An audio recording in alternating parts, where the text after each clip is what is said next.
అనంతపురం జిల్లా గుత్తి పట్టణంలో అనంతపురం రోడ్డు నందు గల వసుధ ఫంక్షన్ హాలు నందు గుత్తి మున్సిపల్ కార్మికులకు సిఐటియు నిర్మాణము మరియు ప్రాధాన్యత, విశిష్టత మరియు కార్మికులకు శ్రమ దోపిడీ విధానంపై అవగాహన మరియు శిక్షణ కార్యక్రమం నిర్వహించారు. ఈ కార్యక్రమంలో సిఐటియు రాష్ట్ర ఉపాధ్యక్షులు O Bulaiah, Andhra Pradesh municipal workers and employees federation రాష్ట్ర అధ్యక్షులు నాగభూషణం, కేవీపీఎస్ రాష్ట్ర అధ్యక్షులు నల్లప్ప ముఖ్య అతిథులుగా హాజరయ్యారు. వీరితో పాటు జిల్లా అధ్యక్షులు ఏటీఎం నాగరాజు, నిర్మల, మల్లేషు మరియు గుత్తి మున్సిపల్ కార్మికులు సూరి, రామాంజనేయులు, రాజా, రవి, మురళీలు పాల్గొన్నారు. ఈ వక్తలు మాట్లాడుతూ 8 గంటల పని దినాలను 4 గంటలు కార్మికునికి, మరో 4 గంటలు యజమాని కోసం పని చేయాల్సి ఉంటుందని ఈ సిద్ధాంతాన్ని కార్ల్ మార్క్స్ ప్రవేశపెట్టారని తెలిపారు. మీతోనే మీ సమస్యల్లో ఉండి మీకు అండగా ఉంటాం. ఎందుకని సిఐటియు విశ్వసిస్తుంది, ఈరోజు సమాజంలో దోపిడీకి గురయ్యేటువంటి వాడు, అంటే దోపిడీ అనే మాటను అంటున్నా అంటే మనం చేసిన శ్రమకు తగిన ఫలితం ఇవ్వకుండా, శ్రమ చేసిన దానికి తగ్గట్టుగా ఫలితం ఇవ్వకుండా వాళ్ళు కాజేయడం అనే దాన్ని దోపిడీ అంటాం. మనం అదొక క్లాస్ అంతా, ఒక రోజంతా మనం చెప్పుకోవాల్సి ఉంటుంది. కాబట్టి శ్రమ చేసే వాళ్లకు వాళ్ళ శ్రమ తగ్గట్టుగా ఫలితం ఇవ్వకుండా వేతనాలు కావచ్చు, వాళ్ళకి అలవెన్సులు కావచ్చు, వాళ్ళ పనులు చేసి కాబట్టి ఈ శ్రమ చేసే వాళ్ళందరూ వాళ్ళకు అన్యాయం జరుగుతుంది. ఈ సమాజంలో ఈ సమాజంలో అన్యాయం జరుగుతుంది. వాళ్ళ శ్రమలో, వాళ్ళు చేసిన పనిలో ఇతరులు సంపాదించుకుంటారు. అందుకని శ్రమ చేసేవాళ్ళు ప్రతి ఒక్కరు కూడా చాలామంది అనుకుంటూ ఉంటారు, అది వ్యవసాయ కూలీ కానీ ఫ్యాక్టరీలో పనిచేసేవాడు కానీ మనం కూడా ఆలోచించాల్సింది, శ్రమ చేసిన దానికి జీతం ఇస్తున్నాడు కదా అని అంటాడు. శ్రమ చేసిన దానికి జీతం ఇచ్చి మొత్తం అన్ని ఖర్చులు పోతే ఏమేమి మిగలకుండా ఉంటారు కదా, ఎందుకు యజమాని మిగులుతా ఉంది?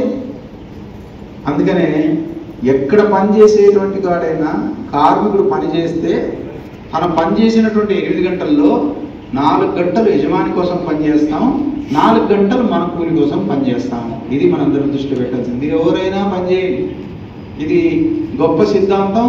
అది మార్క్స్ అనేటువంటి ఆయన ఆ సిద్ధాంతాన్ని మొట్టమొదటిసారిగా దాన్ని ప్రవేశపెట్టాడు. ప్రపంచంలో ఇంతవరకు ఎవరు ఇది లేదని చెప్పలేదు. ఎవరైనా మీరు పని చేయండి, ఎక్కడన్నా పని చేయండి. ఏ కార్మికుడైనా పని చేస్తే 8 గంటలు పని చేస్తే 4 గంటలు ఎవరి కోసము? 4 గంటలు ఎవరి కోసం? యజమాని కోసం. 4 గంటలు ఎవరి కోసం? కార్మికుల కోసం. అర్థమైంది? 2 భాగాలుగా. ఒక భాగమేమో యజమాని కోసం, ఒక భాగం కార్మికులు. మీకు ఎంతన్నా జీతం ఏంటి, 1000, 10,000 ఎంత జీతం ఇచ్చినా నీ జీతం సగం కార్మికుల కోసం, మన కోసం పనిచేసినట్టు, సగం యజమాని కోసం పనిచేసినట్టు. ఇది ప్రపంచంలో 150 ఏళ్ల కిందట ఈ సిద్ధాంతాన్ని కనిపెట్టడం జరిగింది. ఆయనే మార్క్స్.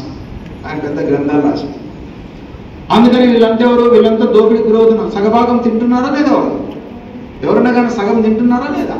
అది ఎవరైనా కానీ, గవర్నమెంట్ కానీ, యజమాని కానీ, ఎక్కడైనా కానీ. లేదనే వాళ్ళు ఎవరైనా ఉంటే, లేకపోతే వాళ్ళు ఎట్లా కోటీశ్వర్లు అయినారు? వాళ్ళు కోటీశ్వర్లు అయినారు కదా వాళ్ళందరూ. బిర్లా తాత అంటే ముందు, ఇప్పుడు అంబానీ, రిలయన్స్, అదానీ శతకోటీశ్వర్లు అయినాయి. లక్షల కోట్ల ఆస్తులు పెరిగినాయి వాళ్ళకు. ఎట్లా పెరిగినాయి? మరి పని చేసే వాళ్ళకి పెరగాలి కదా. కష్టం చేసేవానికి, కష్టం చేసేకి పెరిగిందా? మీరు ఎవరైనా కోటన్నా, ఎవరు ఇక్కడ కోట్ వేసుకున్న వాళ్ళు కూడా లేరు. ఎవరు ఎప్పుడన్నా పెళ్ళి ఎప్పుడన్నా మనం తెచ్చుకొని వేసుకుంటాం, వద్దని తెచ్చుకొని.